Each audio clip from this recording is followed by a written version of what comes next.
high gravity, and then you go along a bit and it's low gravity. So there's big, heavy things. I mean, there's so many things, Theo, as you know, and so many things to connect to support this. But one of the key things that I came across was the suggestion, and some scientists have said this from the evidence, that the moon is actually hollow, or at least partly hollow.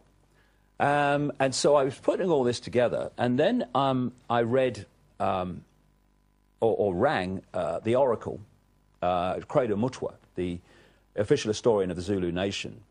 And I found the Zulu, I mean, the ancient legends, if you take them symbolically rather than literally, are incredibly accurate. There's some very literal stuff there too. But I found the Zulu legends to be especially accurate if you read them right. So I rang him. I didn't tell him any of this stuff about the moon that I was coming across, and the moon's not what it seems to be.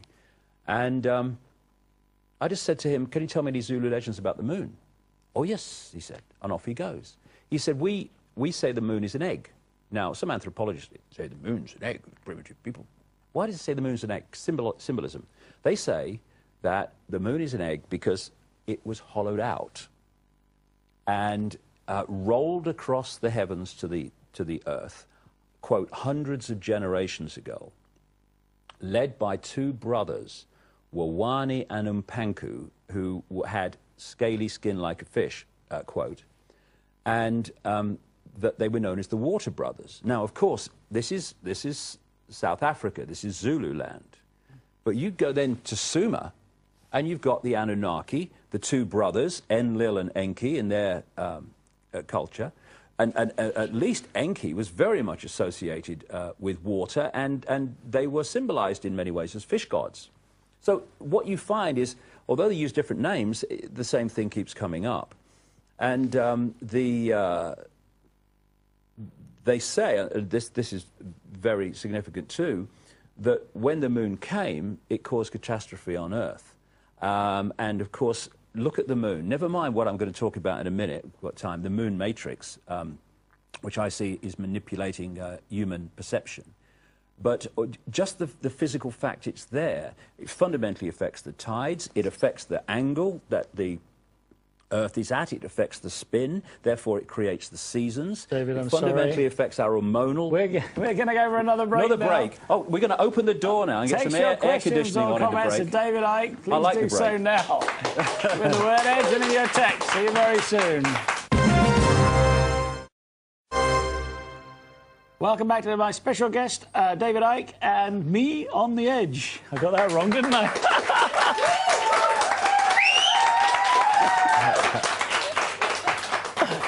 I think I'm the one on the edge, mate. Yeah, well, there you go. We're all on the edge. It's the only place to be. Aren't we? Last show. Emotional moment. Anyway, the moon. Let's talk about the moon. Yeah, as I was saying before the break, and the break was lovely because they opened the door and put the air conditioning on. It's fantastic. Can we have another one? But, so I was saying before the break that just by the moon being there, it has fundamental effects. It affects time because of the spin of the Earth and all that stuff. It affects time, month. We have the menstrual cycle, the moonstrual cycle, etc., and the hormonal balance of the body and situation of the body is affected by the moon, including the endocrine system, which connects into the vortex chakra system and takes us out into the multidimensional self, including the pituitary gland and the pineal gland, which make up the third eye, the ability to see beyond and perceive beyond the five senses. All these things are fundamentally affected by the moon.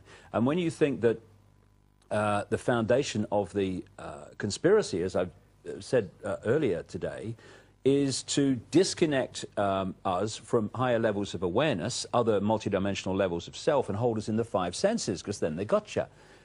Because you're operating on such a limited perception of self in the world and possibility. But I've gone further in the book than just the moon is there and it has these fundamental effects on the Earth.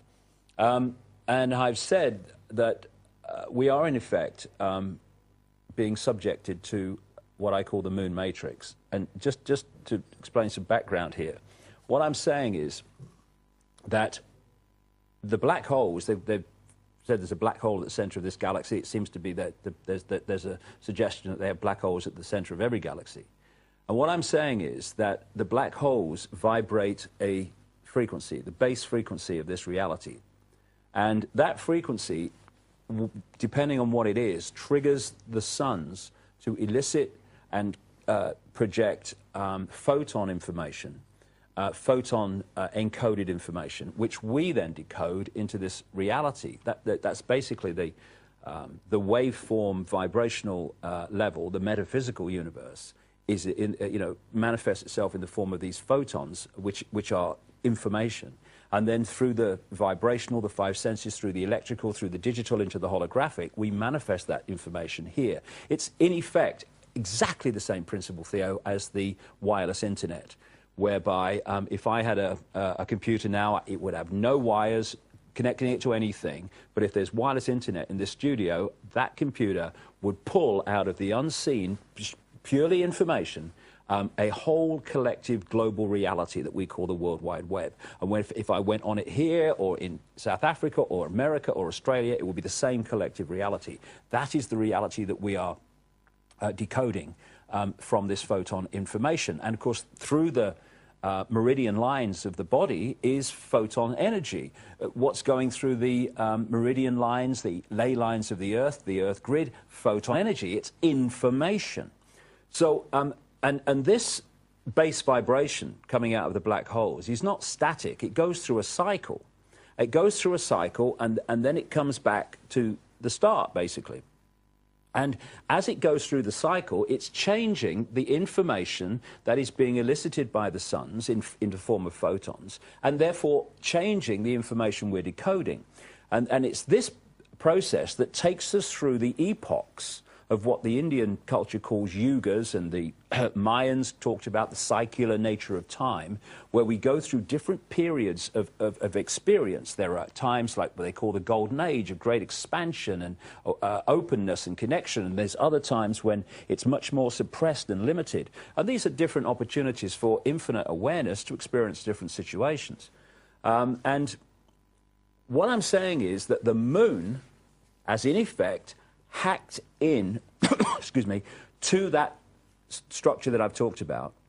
And so let me just get this straight. Are you saying then that whatever the sun is sending to us is good for us? And whatever the moon is doing to that message from the sun via the black holes, if you like, is kind of blocking it like a muffler or something on a car or something? In the simplest terms, absolutely right. And we've got an analogy on Earth, China. The Chinese people cannot access vast tracts of the worldwide collective reality that the rest of the